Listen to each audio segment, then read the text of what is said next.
Previously on Battlestar Galactica. Okay, and here we are, Act of Contrition, fresh off of the drinking experiment that was Bastille Day. So we're back. And do we have to introduce ourselves every time in case they're just... Yeah, I guess. I'm Mark Stern. And I'm Bonnie Hammer. Yeah, it's Ron and David with you once again.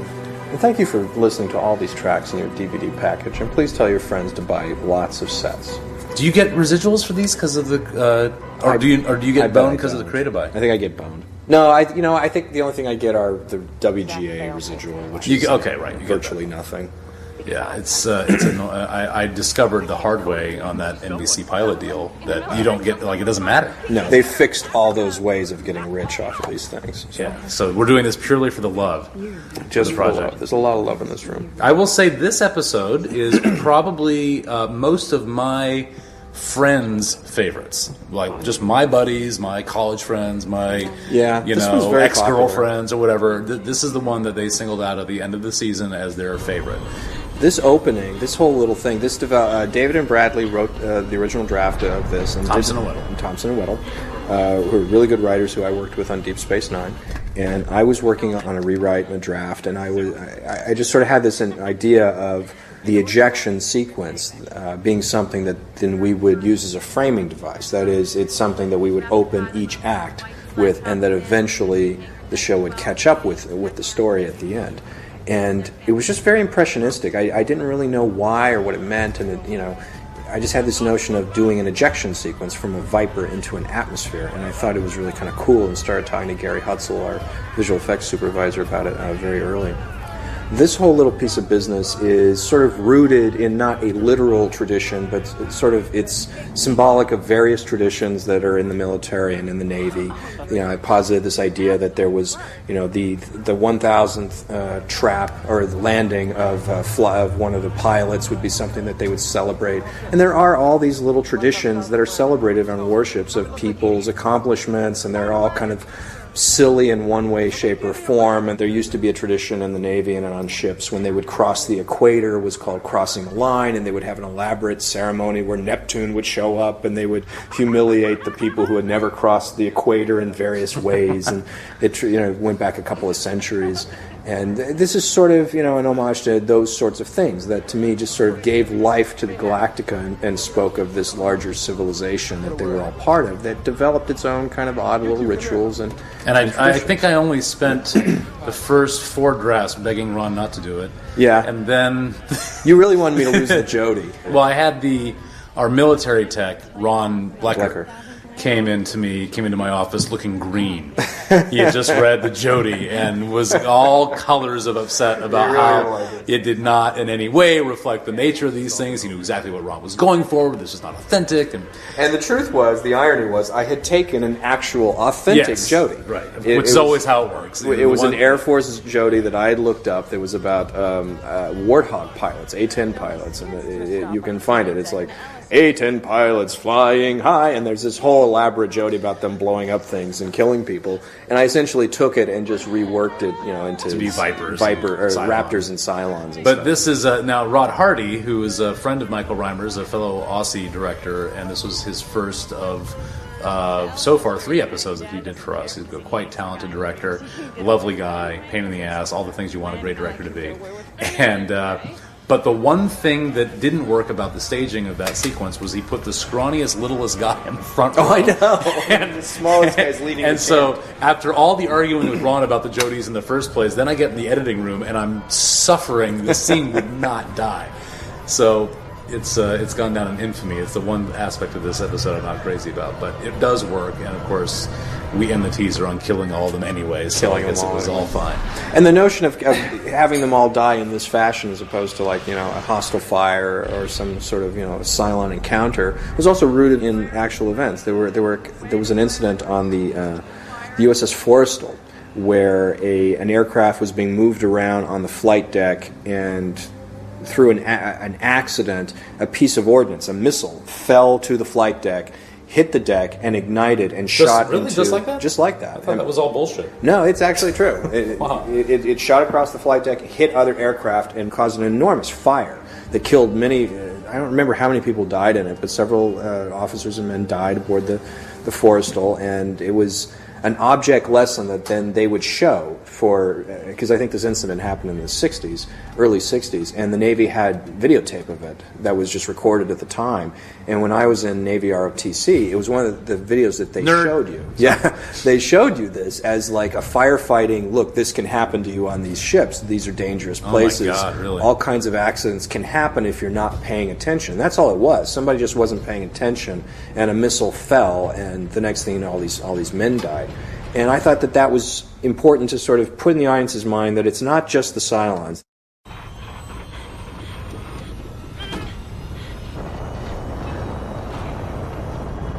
These kinds of ships, these warships, are dangerous places just to work in. And so I really liked the idea that all these men were just killed in what was just an accident, that there was nothing else behind it. It wasn't sabotage, and it wasn't... Yeah, it's not Cylons, it's not evildoers. The network wasn't fond of it. I do remember that. There was a lot of discussion. In fact, it's my favorite network note, because the way we solved the note was instead of 30 guys dying, it was 19 guys dying. I know, it was really one of those discussions where we were saying, well, but you've got 30 guys dying. I mean, it's just so dark, and so there's...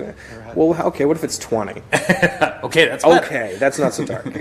Okay, whatever. Well, and the really interesting thing about this is that up until very, very late in post-production, in fact, one of the last decisions we made, which, by the way, I just learned Rod was not happy about. In the script and all throughout production, these interludes that you'll soon see open every act of this crash that's taking place with Kara Thrace in the middle of it, had instead a person in a darkened helmet, and you didn't know it was Kara Thrace. You didn't know it was Starbuck until the very end, when it's revealed that, oh my God, all this time it's been Starbuck. Well, we got to the episode, and yeah, that was a great device on paper, and we loved it all through production, and it all made lots of sense, but it just never seemed like it was going to ever be quite as compelling as knowing that for some reason Kara Thrace is going to be involved in this horrific, crash. Yeah. That it's her story, and it really, I guess, is because it became her story in some respects in post-production. It was always her story, but we really were able to focus it even more on her in post-production. It did seem like sort of a pointless mystery at some point. It was yeah, like, exactly. Why are we hiding her face again? Yeah, and I think Rod is still clinging to kind of the original idea, but I really do stand by the idea that you reveal that it's her. And again, people, I mean, Jerry Hulch, who's the artist behind the R&D TV logos at the end of this, was in tears at the end of this episode. He was so moved by it, and had said he hadn't seen science fiction that had been this emotional since Blade Runner. And so I think sometimes the pieces just fall into place really well. And it really does tap into. It's a very emotional episode, and it taps right into this backstory that we dealt with in the miniseries, that Kara had was directly responsible. Well, not directly. I mean, she's fundamentally responsible for the death of Adama's son. And what was left kind of open in the miniseries was whether or not Adama was aware of that fact. I don't even know if you and I ever talked about the idea of whether he was aware of it or not. Ahead of time. Ahead of time. It was certainly a mystery to Lee. Lee finds out for the first time in the miniseries.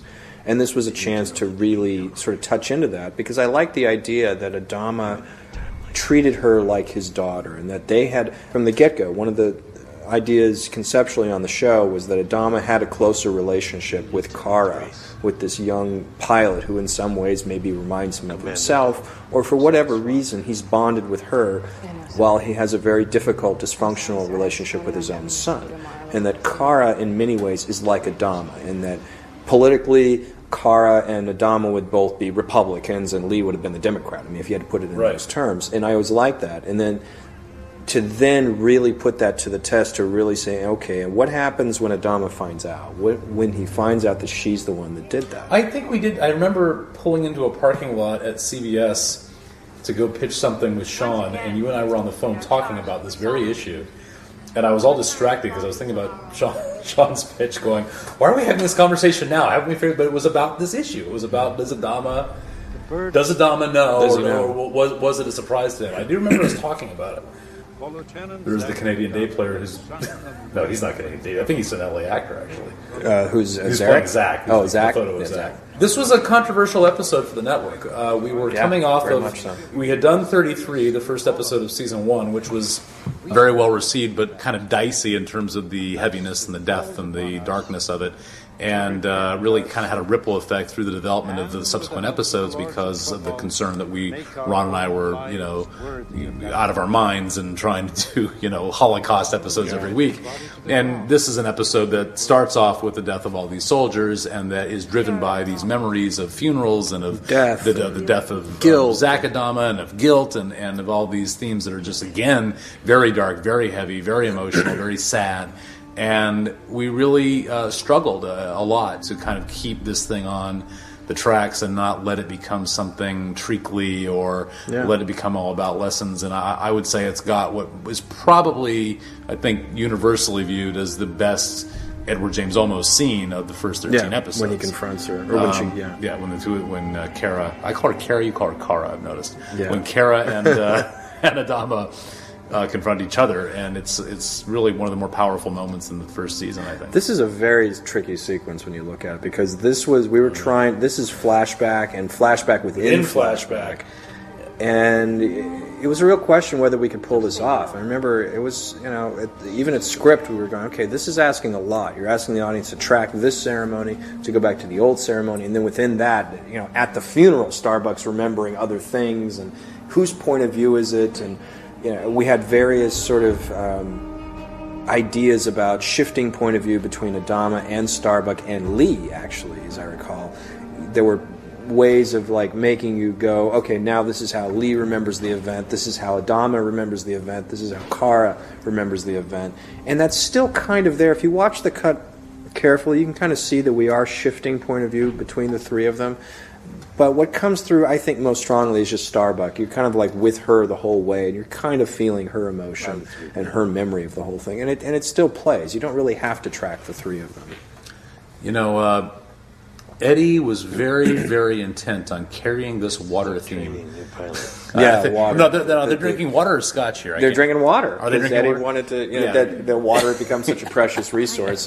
Which, God it's love totally him. legitimate. It's we made a whole episode about how. And he was like, "Okay, fuckers, if you're going to make an episode about water, then we're going to deal with the water." So you'll notice that throughout the first season, there are many times when Adama is pouring water. It's this precious thing. He uses it as a conversation piece. Yeah. It's used as an offering. And it's interesting. I think you kind of assume it's vodka because of the way they're playing. Exactly. But it is supposed to be water. I wasn't the most. And he really, as an actor, I think Eddie really likes Katie a great deal personally, and I think that there's a lot of chemistry. Yeah, he sees in her, I think, the same sort of raw. Not so raw, by the way, anymore. But the potential of are we working with Katharine Hepburn. Oh, I know. I mean, I've been on the soundstage with Eddie and just had sort of asides with him now and again, and he'll come out of a scene with Katie and just go, she's really something. She is going places. Yeah. So actually, Katie, don't listen to that. Yeah, please don't. Because you're going to ask for more money, and we can't pay it. God, she's not hearing any of this. But he's very enamored of her, and I think you can tell in these scenes there's this sort of sparkle in his eye when he deals with her, which of course really works within this story because she's about to completely break his heart. Oh yeah. I mean, he just walks so into it. It's beautifully done because Eddie is playing it really like he just loves her. He has complete faith in her. He's relaxed. She's not. And he's just, it's making it so much worse. It's just making it so much worse for Starbuck. It's interesting when you go back and look at these things because one of the hurdles we're constantly faced with on all these episodes is the directing choices. And we take the directing of this show very seriously, and we assign accountability and responsibility to our directors that probably is much greater and more far-reaching than a lot of television shows. And by that I mean in casting, in how scenes are played, in staging, which, believe it or not, some producers will instruct directors how they're to shoot every scene. And as I mentioned on the previous episode, while I'm certainly guilty of asking directors to reference shots from films or to allow me to inspire them from movies that I think make points well in similar ways that we might be trying to do in an episode, our directors really do have a great deal of free reign, visual effects being one category in particular, where we really do ask them to conceive ideas and then we will go about adjusting them as necessary, but allowing them to actually have a vision. Rod Hardy, who I mentioned has come back a couple of times. As you sit here watching this, you're struck by just that scene we were just watching, how well composed it is, how graphic the shots are.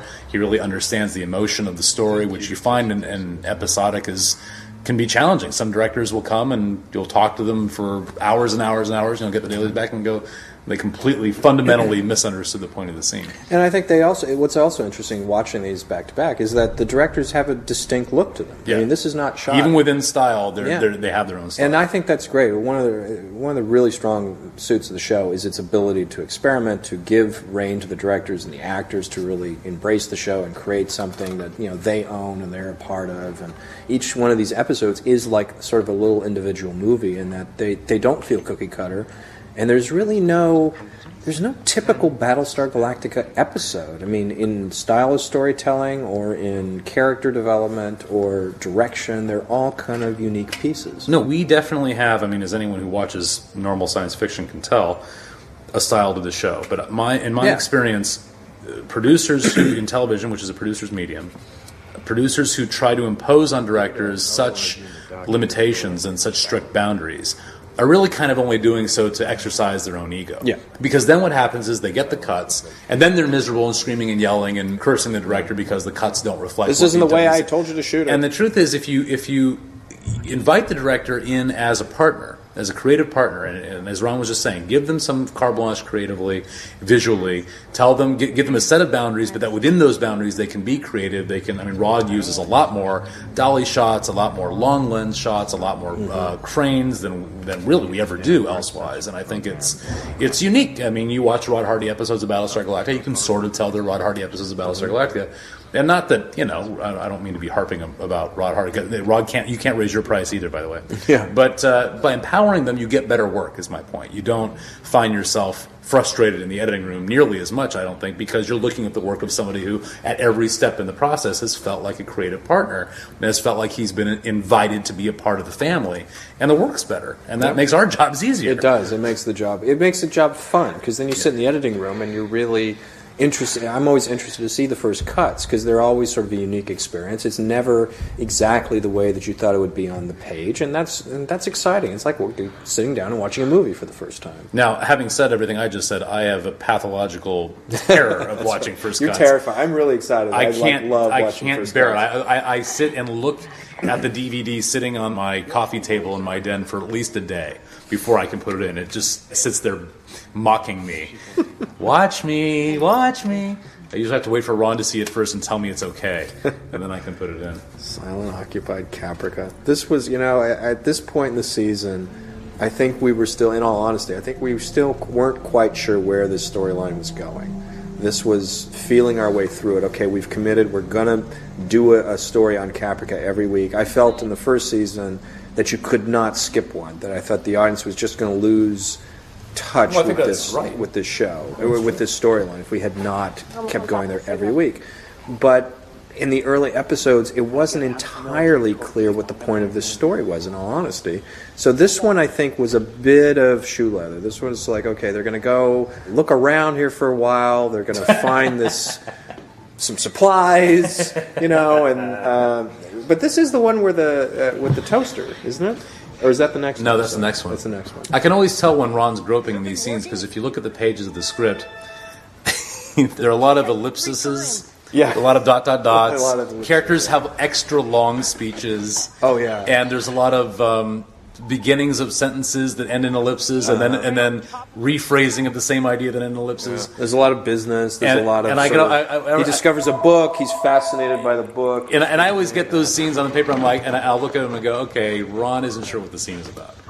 I can tell he's groping for what the scene's about. When I am uncertain what the scene is about, I just start playing around, and they'll just start moving in directions, and they pick up items, they talk about items, they digress into things about their backstories, and eventually, maybe by the end of a 3-page scene, you'll have found what the idea of the scene is, and then I'm just moving on. And then David later is like, okay, I see you groping for this. But I think really the point of this scene is on page 3. You could probably lose 2 pages out of this without it being too much trouble. And you go, oh, yeah, that's right. Yeah, that is the point of the scene now. Well, the good thing about that for me was, having written my first episode in season 2, I learned from that so well. Because every time I would try to start a scene, once I got to the bottom of page 1 and realized I hadn't written anything yet, I was like, I now know exactly what's happening. Stop. So in a way, it's been very instructive for me, because I can go, okay, now I know that if you get to that place, it means you're still not sure what the scene's about. Yeah, because it's interesting or it's sort of interesting. I mean, when you're writing TV and you're running the show, or you're the head writer, there's just a lot of writing involved. There's a tremendous amount of sort of page output that you're concentrating on. You got to get so many pages a day. You got to I got to get this rewrite of this script out by tomorrow. I got to hit this mark. And as a result, you don't really have the luxury of whatever writer's block is, which is something that I hear that writers have, but I've worked in TV all my professional career and features, and you just don't have that luxury. So as a result, sometimes you're just forcing yourself to keep writing. You just keep going in the scene until you find what the scene is about,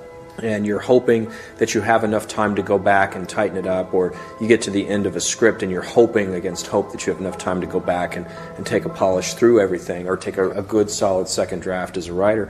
And sometimes you just don't. Sometimes you just have to get it out there and publish it and get it to the production team and let them prep it and let them move on. Madam President. Would you close that curtain, please?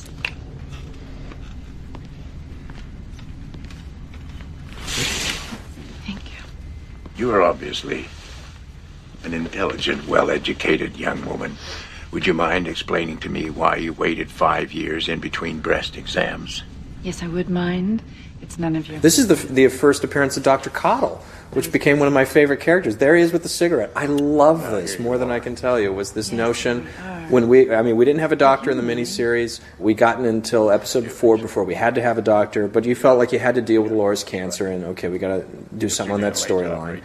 And I really did not want to do the touchy-feely doctor. I wanted to go as far away from Dr. McCoy and all the sort of, avuncular, but lovably crusty sort of doctors that are on these shows and movies as you could. So I wanted the doctor that came in, lit a cigarette with the cancer patient and refuses to put it out when she asks him to, which is really what kicks it over the side. It's one thing that he's smoking, but when she says, "Do you mind?" and he says, "Yeah, I do," and he just keeps smoking, that to me, I was like, okay, I love this character. I want to see this guy as much as we can. And he's great. He's great. All the evidence on Camilla is anecdotal.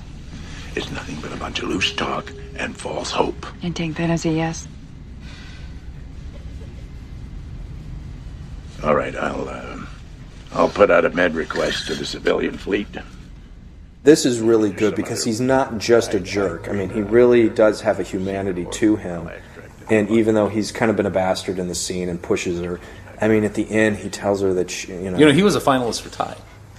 Oh, that's right. That's right. He was a finalist for Ty. Yeah.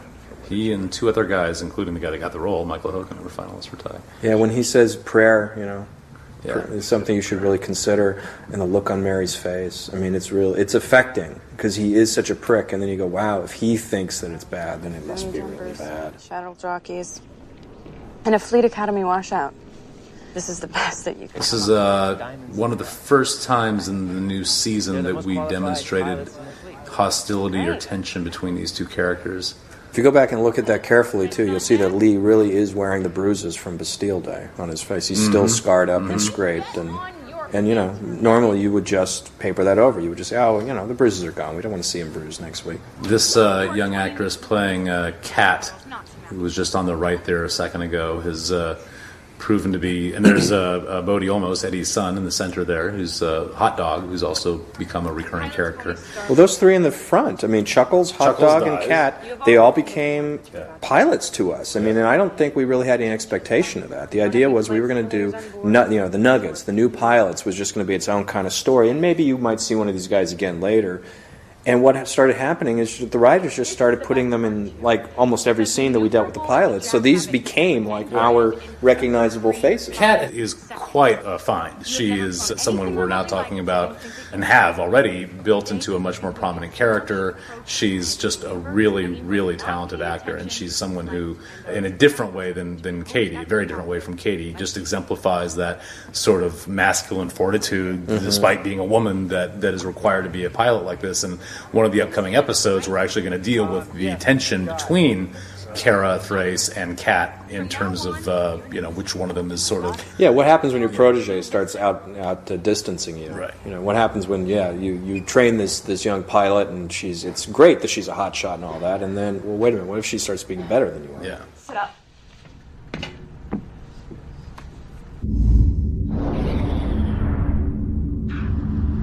Viper 7. This is another great little sequence in visual effects. I mean, it's really cool that it's just a training mission. It's not, a major combat role.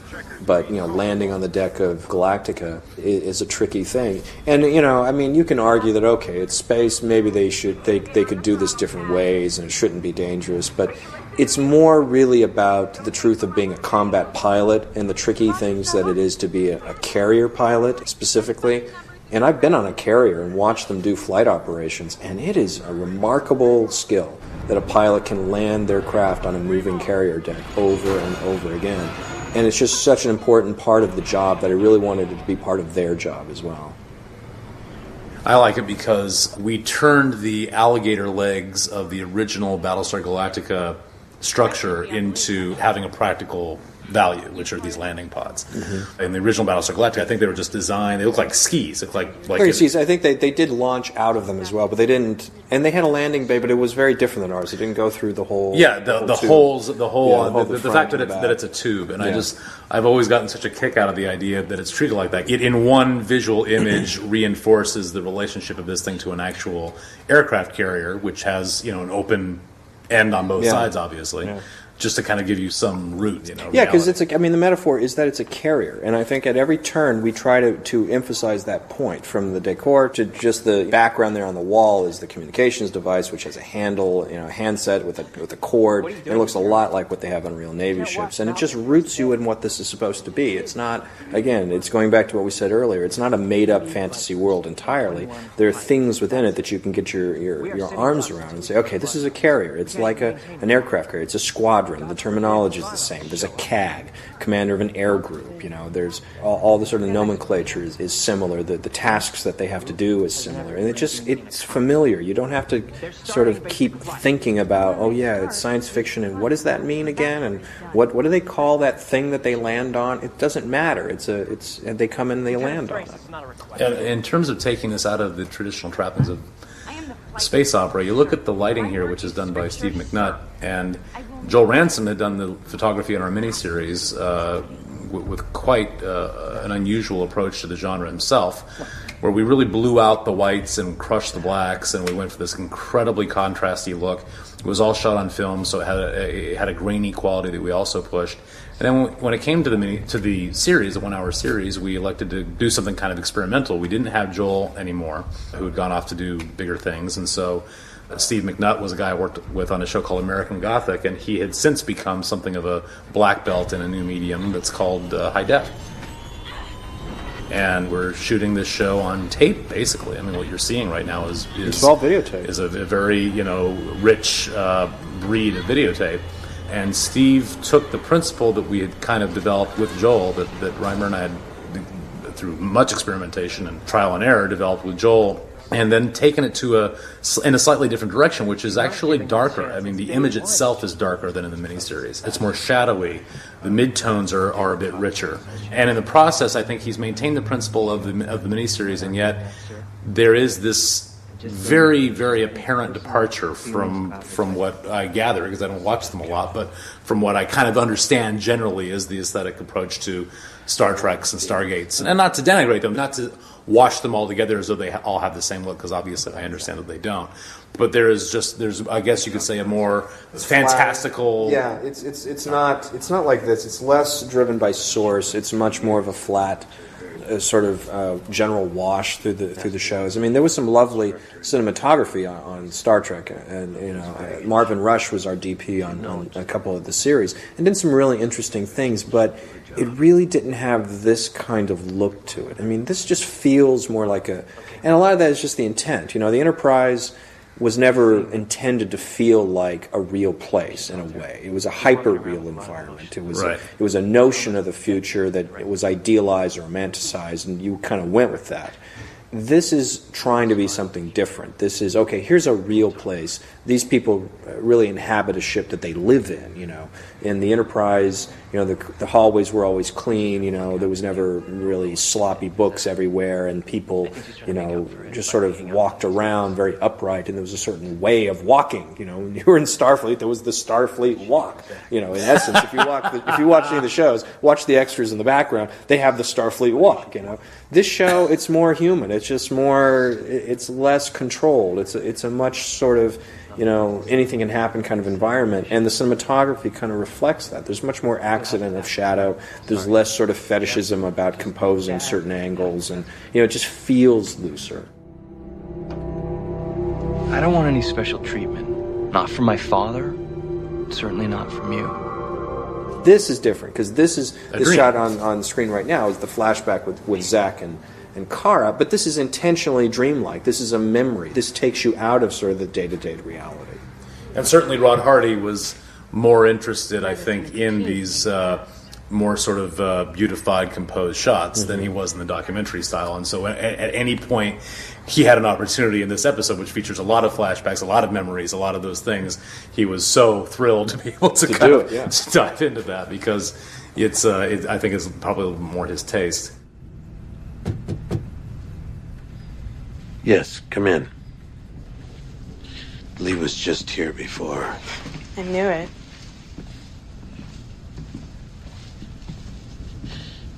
He thinks you washed out the Nuggets without giving them a chance. This is the scene. I mean, this is one of the best scenes of the entire first season. Yeah. It really is. I mean, would that we were able to match this in any season. I really think this is, you know, I'm loath to pat ourselves on the back too much, and certainly we spend a lot more time talking about how we not screw up Battlestar Galactica than we do talking about how great we think Battlestar Galactica is. But this would be one of the scenes, and certainly one of the key moments in the run of the first season that I've gone back to a number of times in watching it and in my head thinking about whatever episode we're in the middle of doing.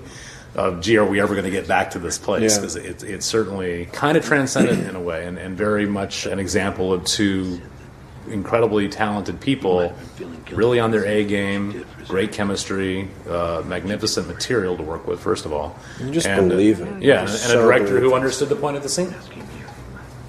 Well, I don't know. And it's just all there. It's really just all there in their faces. Talking about, so. Don't fence with me, Kara. This was one-time only subject matter. It's like, okay, we're going to do the episode where... Yeah, he can only find this out once. Yeah, exactly. In a way, you know, I guess maybe the lesson is that because we have planted the seed in the miniseries to say, okay, there was this death, there was this, and so what's the mystery about the death, and what can we discover about the death? And maybe the way to get back to this kind of thing is to start thinking in terms of, because, you know, we haven't really broken the back 10 yet, I mean, other than the first couple, is to start thinking in terms of what other secrets are there. You know, we talk about Lee and his you know, former love and that kind of thing, but maybe by planting a few more of those seeds, I guess that's what Lost is doing. I don't really know. Well, I mean, in a way, what's Adama's secret? I mean, that's an interesting question. You know, what is the thing that makes him tick in a way? We've delved into Ty's background, much more so in the second season. There's a whole Ty arc that opened the second season, and you hear more about who he is and what kind of man he is, what he went through in the First War. But who's Adama? You know, who? I mean, we even have a Laura Roslin episode where we delve into her backstory and who she was on the day of the attack, and, you know, things about her that the audience didn't know, and I think will be surprised to learn. But Adama is like the big mystery figure. In fact, in some ways, he's such an interesting cipher. You don't want to know too much about him. But there should be some surprising things about who this guy was. Just the little texture that we threw in a later episode of Litmus, which told you that he's not the latest in a chain of military commanders stretching back generation to generation. His father was a civil liberties lawyer. I mean, that alone surprises you. We were going to, you know what? It's not important. I don't want that to, You're engaged, right? in the miniseries script, in a scene that was shot but not included in the final cut, Adama is destroying all of the ordnance from Galactica. It's in a ceremonial move that represents the retirement of a Battlestar. They destroy all their weaponry because it's dangerous stuff. And so there's this glorious moment where he sends it all out into space and it blows up, and the visual effects never worked anyway. But he begins the scene saying, "My father always said that a Battlestar was like a..." And the clear implication was that his father was a commander of the Battlestar. Yeah. That's right. I forgot about that. And the fact and the only I remember the first time I read your first draft of the Bible, and you went into Adama's father. Initially, I was like, "Wait a minute, that's not lawyer. true. He can't be a lawyer." But then I occurred, well, hold on, the world hasn't seen that scene. That's right. We cut that scene. Yeah. I forgot about that. Yeah, there's times you just make these. And usually Eddie's pretty on that stuff. Yeah, I'm surprised he didn't catch that one. Because there are little throwaways of dialogue sometimes in a scene that then you're later going, "Oh man, that's locked me into something here." Yeah. I will. I am. But I want you to understand that. Yeah, this is the moment. I mean, she admits it. And it's interesting because Eddie was so stoic. He plays this role, and I was saying to Ron after the end. But look at him. I mean, it's like he's just about to blow her across that room. And you forget because we'd done the miniseries in 3 episodes. And this before that the grabbing the head. When she grabs the head, I know. I was like, oh, fuck. That's so great. Her impulses are so impeccable. But when we were talking after the first season about how the man Eddie Olmos is so great at playing this stoic character, and I'd said to Ron, I'd seen Stand and Deliver, which I'd seen before, but hadn't seen since we started doing the show, and he's completely different. This is Gary Hutzel kind of on his game in an unbelievable way. But Eddie is so versatile and so capable of levels of complexity and intensity that we really hadn't seen a lot of it, except for these precious moments when you go and you look at the show and you realize it's really kind of this arc he's playing himself. He so resists going for what he calls result acting. He won't go there. He won't go into a place where you're trying to get a specific emotional beat, and he's got to deliver it like the milkman. He just doesn't do that, which is incredibly beneficial to the show. But you look at a scene like that and you're like, okay, don't underestimate in any way. Don't mess with this guy. Yeah. It's interesting to see this little set here. This is what we call the junior officers' quarters. I'm really glad that we made this sort of choice to put them in bunks and imply that these guys all have to kind of bunk together, even though it seems like there's a lot of room in these ships, and they're still pretty cramped and hard to deal with. But last weekend I was in San Francisco, and the USS Hornet, an aircraft carrier, is tied up in Alameda Point, and I went on it and was wandering around the ship and just sort of getting off on the whole thing, because that's what I like to do. And they had some of the pilot staterooms were open, and they are so small.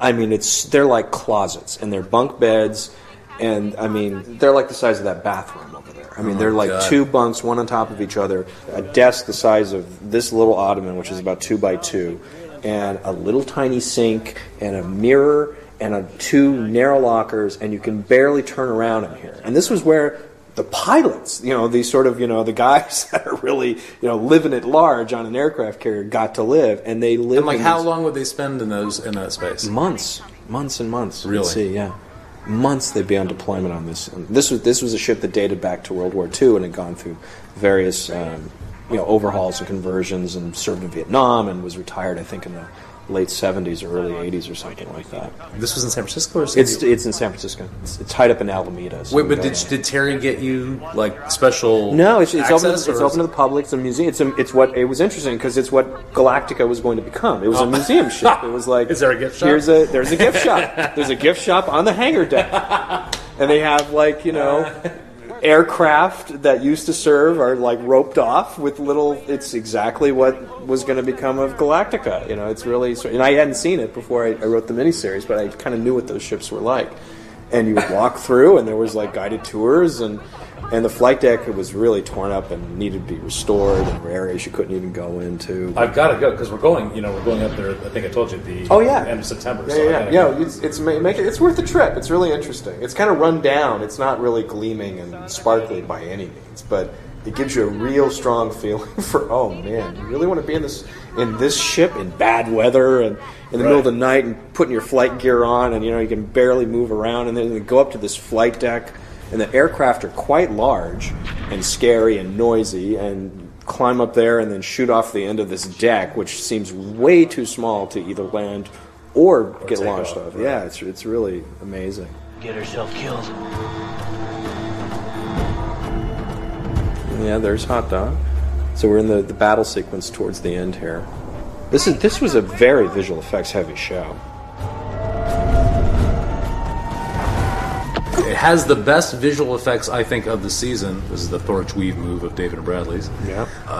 Because of the Right Stuff, which was the movie we were quoting in this episode. We always quote a movie in every episode. The ejection sequence is a quote from the Right Stuff. But those are the best visual effects we've ever done because we entered an atmosphere, which is different from space, so it represented all these new challenges to us. Yeah. And as you'll see as the episode wraps up here, Gary Hutzel and the team at Zoic really just pushed all sorts of envelopes in different directions that we never thought we could do with this. We thought we were going to have to shoot some of this practically. We thought we were going to, I mean, they fell in love. I mean, this is the kind of show that then the animators and artists at Zoic and the other companies they kind of fall in love with certain episodes. Yeah. And then they start delivering extra shots because they want to, you know, not even that they're budgeted in. They just start giving you freebies because they so enjoy the work. What's interesting in all those sorts of wider shots is that's all CGI. The pilots within the cockpits are not live-action actors. They're also CGI.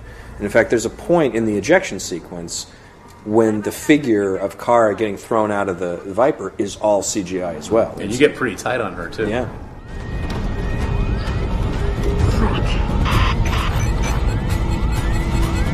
He's right on my tail, but I got it covered, okay?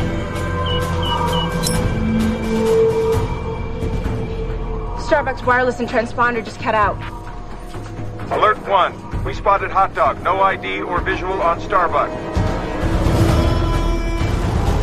God, it's so many shots. I can't believe how I many shots there are. Like, how come we can't afford to do this? I know. We have to bust Gary's chops. Like, hey, man. How do we afford to do all this? What are you talking about? It's like now, 2 shots of the Viper. Well, we do. That's a reuse right there. That's a reuse. That shot. I guess there's some. There's a mixture of stock, but this is all new. Yeah, this is. Boom! I love that. I love that it physically hits the Viper. Yeah. It's great. So to see her mask goes off there, that was a tie-in to the original idea that she was going to be diving in darkness the whole time. Because that was the justification that her power goes out. Her power went out, and that's why you couldn't see her face. So this is what in Ron's script or David Bradley's scripts had the lateral spin. Yeah. Which I never really knew what it meant until I saw this. Oh, okay. Yeah, this is a lot of sort of. And the wing goes, and it's just great. I mean, it's awesome, man. And she's like in a complete panic. Right. See, her face is kind of and the reflection in the mask is some of the best visual effects, really. Coming up and here, she's trying to grab the. She's reaching. It's still Katie. Now it's CGI. It's totally CGI. Yeah, all this is CGI. All the debris, the smoke. And the original idea was at that shot when her face was obscured all the way through. It wasn't until that moment that she kind of comes into the camera that you would realize that it was Starbuck. Oh, we'll keep playing this until we get to the end. Since this was Jerry's favorite episode, I'll use some time to talk about Jerry. On the R&D TV. Jerry and I concocted this idea that Ron kind of went along with and didn't really know what the hell I was talking about, which was a way to do a logo for our production company, which we sort of just anointed for the purposes of this show, R&D TV, as a play on research and development. And my high school friend Jerry, who was a great mimic all through high school and has become something of a talented artist of many different media, was exchanging emails with me, and I suggested that he depict animated versions of Ron and I solving arguments, because the nature of producing a television show is, of course, to argue, in as violent and bloody and graphic a way as possible, and let that be the logo. So I grabbed a digital camera. I think Bradley actually came over to do some shots. Took shots of me and Ron in various profiles. Ron still just talking about some episode all throughout it. Yeah, we were having a story meeting or something. And, and then it resulted in what you're about It's to not even see. my voice. No, I mean, people say we should blah blah blah bleep blah. And there you have it. See you next time.